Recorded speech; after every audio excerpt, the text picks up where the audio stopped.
Hey, I'm Pastor Rod. Thanks for joining us today. I hope this message makes a difference for you.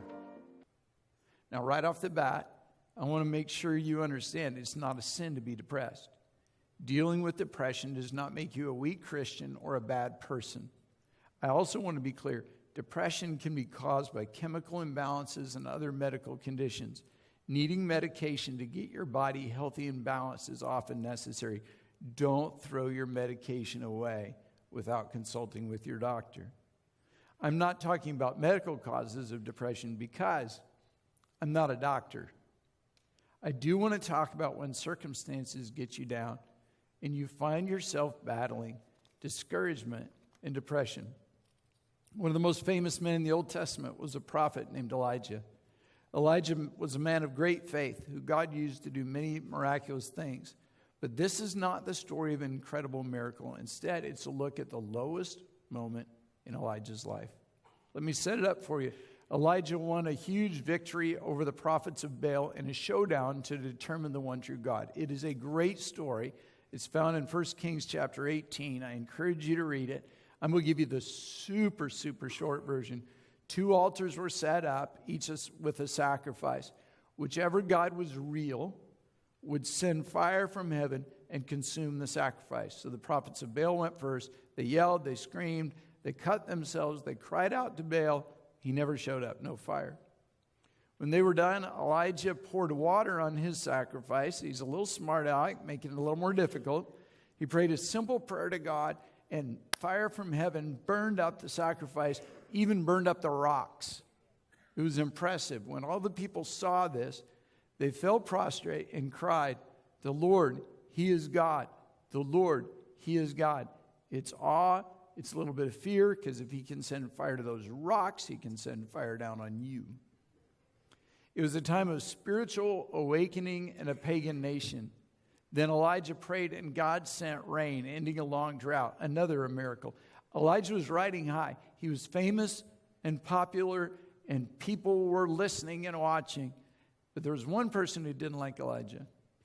Instead, Jezebel, the wicked queen, was angry and jealous. Jezebel sent a messenger to Elijah to say, "May the gods deal with me, be it ever so severely, if by this time tomorrow I don't make your life like one of them." In other words, I'm coming for you. If it's the last thing I do, I'm going to kill you. After Elijah defeated Baal and then God sent rain, Elijah should have got a palace and a promotion. Instead, what he got was a death threat from the queen. It was wrong, it was unfair, and it's completely not what he expected. Like Elijah, you get depressed when things don't go the way you expect. You expect a raise, instead you get laid off. You expect to make a nice profit, instead you lose money. You expect health, you get sickness. You expect to get ahead, you end up falling behind. The gap between expectation and reality becomes a source of discouragement. That's where a lot of people lose their faith. That's why marriages fail. Things don't go as you expected. Elijah was afraid and ran for his life. Elijah defeated all the prophets of Baal. Now he's afraid of one woman. He forgot about God, forgot about God's strength, and he took off running from the queen. Sometimes when things go wrong, you forget the strength and power of the God you serve. You think you have to come up with the answer.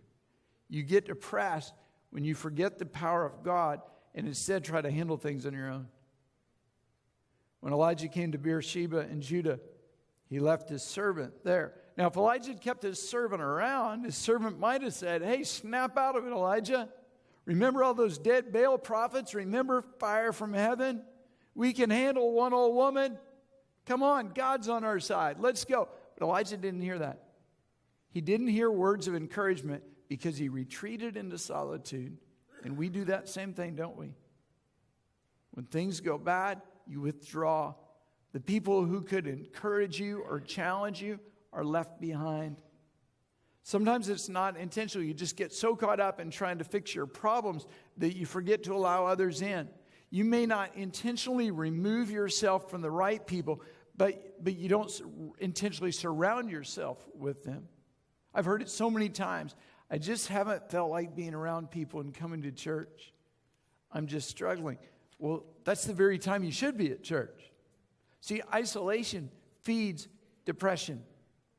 When you're struggling from depression, the last thing you need to do is withdraw from others. Elijah took off on his own. He left his servant. Well, he himself went a day's journey into the desert. He came to a broom tree, sat down under it, and prayed that he might die. I've had enough, Lord, he said. It's a really low moment. Elijah, God's great prophet, was depressed and without hope. He said, I'm tired. I can't take it anymore. I've had enough. Seems like it will never quit. God, just take me home. You get depressed when you're worn out. Feels like you're in a hole trying to dig yourself out. But the more you shovel and the more you dig, the further down you go, the bigger the hole gets. And you find yourself thinking, I'm just exhausted by the thought of this. It's too much. I can't take it anymore. It never seems to stop. Fatigue feeds depression. Elijah continued. This is his prayer. Take my life. I am no better than my ancestors. You get depressed when you compare yourself to others. When you compare, you have a tendency to compare your weakness to their strength. And that's depression. Inevitably in counseling, people say, well, if I could just be like, then everything would be okay. If I could just sing like Lucas. If I could just be patient like Pastor Tyler. If I could just be a perfect husband like Pastor Rod.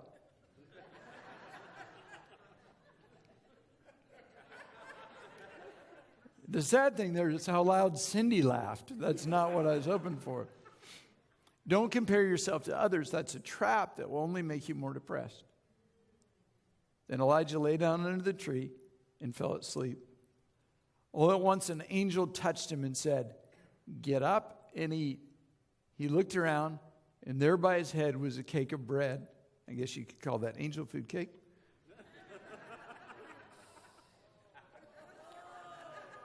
Sorry. Apparently that made you more depressed. There by his head was a cake of bread baked over hot coals and a jar of water. He ate and drank and then lay down again.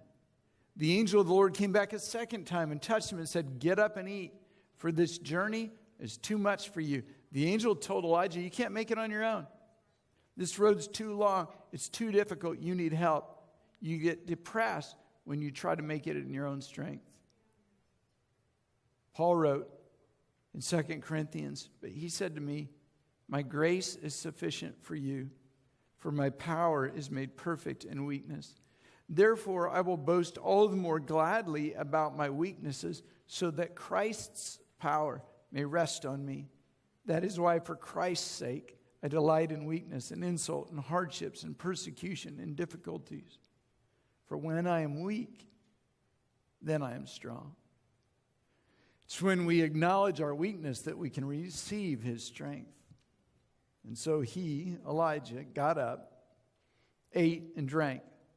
Strengthened by that food, he traveled 40 days and 40 nights until he reached Horeb, the mountain of God. There he went into a cave and spent the night. Now, we kind of read that quick, but I want you to think about it. From one meal, Elijah got enough strength for 40 days of traveling. Now, wouldn't that encourage you? I'd be amazed. Elijah traveled to the mountain of God, better known as Mount Sinai. It's a pretty good place to run when you're in trouble, the mountain of God. Elijah knew all the things that had happened on that mountain. Mount Sinai is where God spoke to Moses out of a burning bush. Mount Sinai is where God gave Moses the 10 Commandments and the law. This was God's mountain, but Moses wasn't on a mission from God. In fact, it was the opposite. Elijah was off mission. He was running because he was afraid of an angry, bitter, evil old woman. When Elijah got to Horeb, a holy place, instead of worshiping and thanking God, he found another place to hide, this time in a cave. It's like Elijah completely forgot that God just gave him 40 days of travel on one meal. That's what happens when you're depressed. You are so focused on yourself, you can't see what God is doing. You forget his blessings. You forget his miraculous provision. God is helping you. You're just not stopping to recognize it. If you could only see God's hand, if you could only see his involvement and his blessings in your life, but in your depression, you miss God's blessings. And the word of the Lord came to him. What are you doing here, Elijah? Which is an interesting question from God. Elijah didn't really answer. Instead, he gave God a news report. He said, I've been very zealous for the Lord God Almighty. The Israelites have rejected your covenant, broken down your altars, and put your prophets to death with the sword. I am the only one left. And now they're trying to kill me too. And God said, wow, I didn't realize any of that. I am so sorry. Thank you, Elijah, for cluing me in. It's a good thing you ran. I feel bad for Elijah because he lost perspective. He was wallowing in self-pity. Look around, God. I did what you said. I followed your instructions. And look what happened. It didn't work out at all. They're trying to kill me. All the rest are gone. I'm the only one left. What are you going to do about it, God? Elijah wasn't thinking straight. Look again what he said. I'm the only one left. That's not true. Remember, this is right after fire from heaven. Everyone on the mountain declared their belief in the one true God. There were more people on Elijah's side than ever before. But Elijah took off from his friends and from all the people that were with him. He left everyone. Then he said, I'm the only one left. He wasn't the only one left. He was the only one who left. When you're in a deep valley and you feel all alone, you lose perspective. It's hard to get outside of your own world and see from a bird's eye view or to see from God's perspective. Let me kind of show you what I mean. Let's say this is you.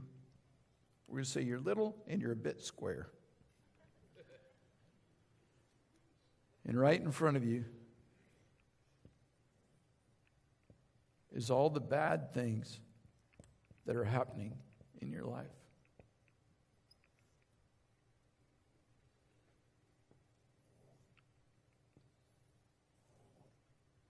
And here is God and all he is doing.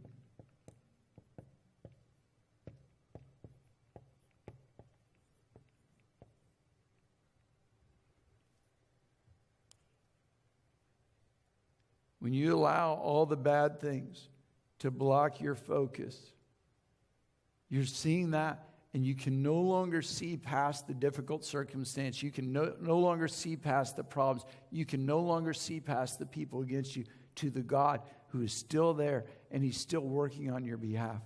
You just have an exaggerated perspective of all the bad things happening, the big, negative, terrible things. And sometimes it's easy to let those things block your view of God and what he's doing. Because all you can see is your circumstances. Just like Elijah, you exaggerate the negative. You exaggerate the negative because you're comparing the negative to you instead of comparing the negative to your God. Every mistake someone makes is an attack. Every time someone forgets to say hello, it's intentional snub. And you say things like, nobody loves me. Everyone's against me. There will never be another girl like her. No one will ever love me again. I'll never get out of debt. Everyone's against me. Everyone is talking about me. They have everything. I have nothing. That's a sign you're depressed. It also makes you more depressed. You know it's not true. You're just wallowing in self-pity. You've moved from under a tree to hiding in a cave. And God would say to you today, move over a few feet and get out from under that tree. It's blocking your view. Take a few steps. Walk outside of the cave and look up and see me. I'm here. I'm for you. You are not alone. In Elijah's cave of depression, that's exactly what God did. God spoke to Elijah. The Lord said, go out, stand on the mountain in the presence of the Lord, for the Lord is about to pass by. Now, up to this moment, Elijah was just running and hiding. He never once stopped in the presence of God. Now God said, get out of the cave, Elijah, because I'm on my way. God told Elijah where to go, but you know where to go. When you're depressed, don't stay home isolated and alone. Go to church. Go to where God's presence is. Get in your prayer room. Turn on your worship music. Fight depression by getting in the presence of God. Often that one step is enough for me. I just have to get in God's presence. When I begin to worship, the troubles and worries of my life diminish. And all of a sudden, instead of seeing these things, I'm seeing this. I'm seeing the God that's bigger than all my problems and all my fears and everything that comes against me. When I begin to worship, the troubles and worries of my life get smaller. Then a great and powerful wind tore the mountains apart and shattered the rocks before the Lord. Elijah had to think, that was awesome. That must be God. But the Lord was not in the earthquake, or not in the wind. After the wind, there was an earthquake. Okay, that must be it. But the Lord is not in the earthquake. After the earthquake, a fire. But the Lord was not in the fire. It was an awesome display of power and force. It was better than any fireworks show. But God wasn't in the wind. God wasn't in the earthquake. God wasn't in the fire. In all of those things, Elijah didn't hear or sense God. And after the fire came a gentle whisper. If you grew up in church, you may have heard this gentle whisper described as a still, small voice. A better translation would be the sound of gentle stillness or silence. Because it's difficult to describe the sound of silence, translators chose the word whisper or a still voice. But literally, after all the noise, there was the gentle sound of stillness. And that's where God was, in the silence, in the stillness. That's what got Elijah out of the cave, because he knew God was there. The silence brought Elijah out of his cave of despair. And I think there's a lesson for that in us. In the church, we've kind of lost that stillness. If it's silent, you get uncomfortable. I can count on it. If I say, let's be quiet before God, you're nervously going to start coughing. Happens every time. Depending on your background, you might even believe that silence means someone needs to talk. Someone needs to fill the silence. We are uncomfortable with the silence, so we make it go away as fast as we can. And I'm afraid we often miss what God wants to speak to us and do in us and through us in the silence. Elijah was the opposite. The silence spoke to Elijah. Even in silence, I'm here. Elijah, do you want me to show you my power? I can do that. But I'm still God even when it doesn't look like it. I was present in the high of the fire from heaven against the prophets of Baal, but I'm also here in the low of the silence of Mount Sinai. I'm the God of the mountaintop. I'm also the God of the valley, and I'm here, and I'm with you. In the highs, we point to our big, great God. In the lows, we tend to doubt God is there. And especially in silence, we wonder, can God really be here? He is. And when Elijah heard it, the silence, he pulled his cloak over his face, and he went out, and he stood at the mouth of the cave. You say, well, wait a second. Didn't God already tell Elijah to come out of the cave? Finally, he obeyed. If you want to overcome depression, obey God. I know that sounds too simple, but how will you ever escape the situation if you don't obey God? Do what he says. Obey his word. Say, but I don't feel like it. Since when did you trust your feelings more than the voice of God? Obey him. Obey his word.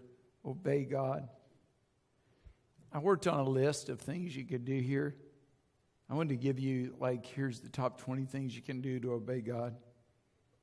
But the truth is, you know what God told you to do. And you know where you're being disobedient. If you're actively living in disobedience, expect the depression to continue. Your disobedience distances you from the very thing you need most, God. Go back to the last thing God told you and obey. And then a voice came to him and said, what are you doing here, Elijah? Same question as before. Only this time the voice came in a gentle, soothing whisper. Elijah, why are you still here? What's going on? What are you doing? And Elijah replied, the same words, but I think in a very different tone. I've been very zealous for the Lord Almighty. The Israelites have rejected your covenant, broken down your altars, put your prophets to death with the sword. I'm the only one left. And they're trying to kill me too. Elijah's depressed perspective caused him to believe that. His feelings were valid. That was truly how he felt. But God knew better. God gave Elijah clear instructions on how to get back to who he was before, how to get back to thinking clearly and having the right perspective. The Lord said to him, go back the way you came. Go back to the desert of Damascus. When you get there, anoint Hazael king over Aram. Also anoint Jehu, son of Nimshi, king over Israel. And anoint Elisha, son of Shaphat, to succeed you as prophet. God didn't want Elijah to stay in Mount Sinai. It was time to go back and do what he was supposed to do in the first place, leading Israel in a revival, anointing kings and prophets. God said, Elijah, it's been long enough. Get up. Get out of the cave. Time to get back on track. You've been in this low long enough. And Elijah, if you stop here, you'll stay here. Go back to your assignment. The worst thing you can do is quit on God in life's worst moments. Don't stop there. Keep going, because if you stop in the low, you'll stay in the low. Why would you want to stay there? When things are going wrong, that's the best time to be faithful and obedient. When you're depressed, you drop out of everything. You retreat from everything good as well as everything bad. It's true. Elijah did run from Jezebel, but he also ran from God's plan for his life. Don't make the same mistake. If you want to overcome depression, don't let depression keep you from your assignment. Get back in the choir. Start teaching your class again. Get back in ministry. Return to your assignment. Now, am I saying pretend like everything's okay? Absolutely not. But don't quit. Get back to doing what God has called you to do. God has a plan and a purpose for your life. Fulfill it again. Listen to me. I have a word from God for you. Don't quit. I understand things aren't going right. Don't quit. People have let you down. Don't quit. You feel isolated and alone. Don't quit. He is God of the mountaintops, the highs. He is also God of the valleys, the lows. Don't quit. Look again at verse 16. Anoint Elisha to succeed you as prophet. Do you know who Elisha turned out to be? He was Elijah's most faithful follower who stayed with him to the end. God said, okay, Elijah, enough time feeling sorry for yourself. Time to invest in others. See, in depression, you're completely focused on yourself. Fight depression by investing in others. Work with kids or students. Volunteer to drive a bus at Metro. Help feed the homeless. Join a visitation team. Instead of focusing on yourself, invest in others. In church work, people sometimes let you down. It's often the people you've invested the most in. You give and you give and you give and you give, and then they turn on you.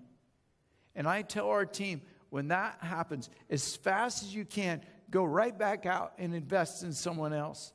As fast as you can, give again. Don't let someone's failure turn you inward and bitter. Love someone. Believe in someone. Invest in someone again. Let God use you to make a difference. God finished with a reality check for Elijah. Jehu will put to death any who escaped the sword of Hazael, and Elisha will put to death any who escaped the sword of Jehu.